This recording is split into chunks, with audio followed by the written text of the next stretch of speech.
Sur Radio-Canada, tout ça. C'est la première fois qu'on fait une tentative, là, à la Société du patrimoine politique, avec Florian Sauvageau, qui est commission Catlan Sauvageau, c'est pas par hasard, c'est moi qui l'avais nommé, alors je l'ai repris, on recommence. Mais, voir un peu, on part de zéro.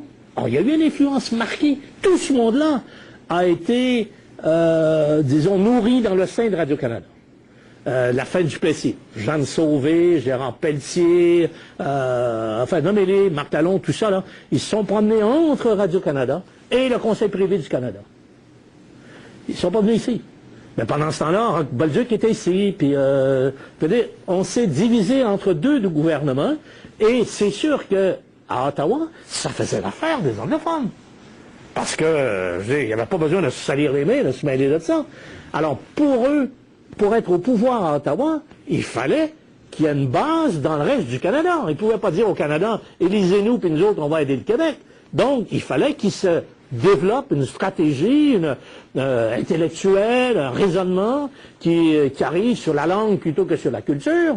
Parce que Laurando, lui, il était du Québec, comprends-tu? Puis Madame Roland, là, Chaput-Roland, puis tous ceux qui ont fait les autres commissions d'enquête, il était là. Donc, ils ont développé des théories qui ont satisfait le Canada anglais, qui a dit, bon, ben, si c'est le prix à payer, nous, à Toronto, on va commencer à aller à l'école anglaise, puis on va aider à établir l'école française, puis on va s'occuper de ça. Et ce monde-là était très déçu quand ça n'a pas fonctionné.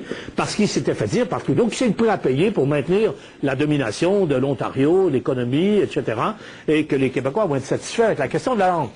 Ben, ça s'est pas passé de même, parce que le Québec a une résonance, et on n'a qu'à voir Johnson à la conférence constitutionnelle contre Trudeau, quand Pearson a envoyé Trudeau casser Johnson, devant tout le monde. Alors, Johnson, lui, il défendait une théorie collective. La langue est un bien collectif. C'est pas un bien individuel. Trudeau dit non, non, non, le Canada est formé de, je ne sais plus combien, là, 25 000 individus, des droits de la personne, la Charte des droits de la personne, puis l'individualité. Puis... Donc, chacun s'est bâti des théories. En réalité, le reste, c'est ça qui a été toute notre vie, depuis 50 ans, même plus, je dirais depuis 60 ans. C'est pour ça que les années 50 sont dans la Révolution tranquille. Parce que c'est à partir de là que ça a commencé, là. La fin de 49, quand tu lis les textes de Duplessis, il faut y retourner, on va les voir, ces textes-là. Ah ben non, on n'est pas pour aller voir des textes. Ça nous prend un cierge pour briser la noirceur. Il faut les relire, ces textes-là, mais c'est surprenant comment ils peuvent être d'actualité.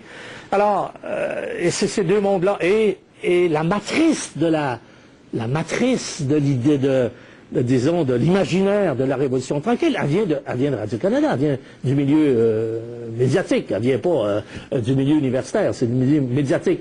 Bon et méchant, bon, alors, il y a Duplessis c'est le méchant, puis les autres c'est les bons, c'est un monde binaire, le monde médiatique. Alors, voilà, ce qu'on peut répondre rapidement. Hein. Vous avez parlé, de toute cette propension à commémorer les choses, et on y va souvent plus avec l'émotion que la raison. On l'a vu pour le 400e, puis bon, on le voit un peu pour ce que vous avez décrit tout à l'heure.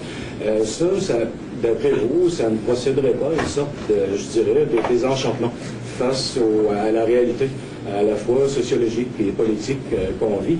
Moi, je suis historien de formation, sciences politiques, comme vous. Quand j'écoute les débats à l'Assemblée nationale aujourd'hui, et que je revois dans les archives les échanges entre M. Bourassa et M. Parizeau, par exemple, moi je pense que, un peu comme avait dit un journaliste à l'émission de Guillaume Lepage, là, il y a un problème de comportement d'égalité. Peut-être pas pour ce qui concerne les personnes, mais dans les débats, dans le niveau des débats qu'on a actuellement, et c'est peut-être pour ça que les gens se tournent vers le passé et essaient de le magnifier. Oui, je pense qu'il y a un côté subliminal là-dedans. Ben, je ne veux pas aller trop loin, parce que, comme je parle de la Révolution tranquille avec des gants blancs en velours, parce que je ne veux pas toucher trop, parce que je ne veux pas faire de graffiti sur la Révolution tranquille, parce qu'on va me faire descendre en flammes. Mais il y a aussi d'autres aspects, comme je disais tout à l'heure, il faut avoir une analyse critique de ça. Moi, je crois qu'il y a des générations qui ont suivi. C'était pas finalement à l'époque qu'on a parlé de ces choses-là. C'est plus, à mon avis, si on fait une analyse sérieuse, à partir des milieu des années 70, 80. Donc, il y a un côté subliminal d'une génération qui, devant les échecs constitués, là, un peu décourageante quand on les regarde sérieusement, ben, a besoin d'un mythe fondateur et qui pallie jusqu'à un certain point par un succès extraordinaire qu'on a eu à cette époque-là, la valeur de notre génération par rapport à celle de Duplessis qui avait rien réalisé, et patati patata.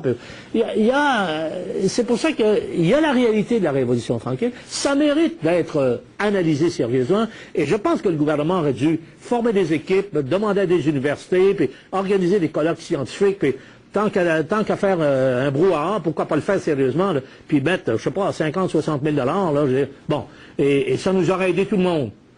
Ben non, là, on est là, alors, moi j'arrive avec une espèce d'instinct d'avoir connu ça, mais je ne veux pas dire que c'est moi qui ai raison, mais quand je dis que ça devrait être étudié sérieusement, là je suis sûr d'avoir raison.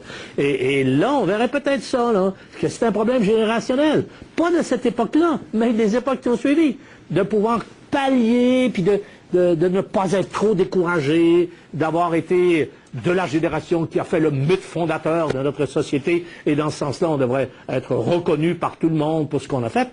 Alors que la vraie réalité, c'était pas de même, parce qu'il y a une continuité. Moi, mon point d'historien, c'est qu'il y a une continuité. Il y a une continuité entre les années 30, 40, 50, etc.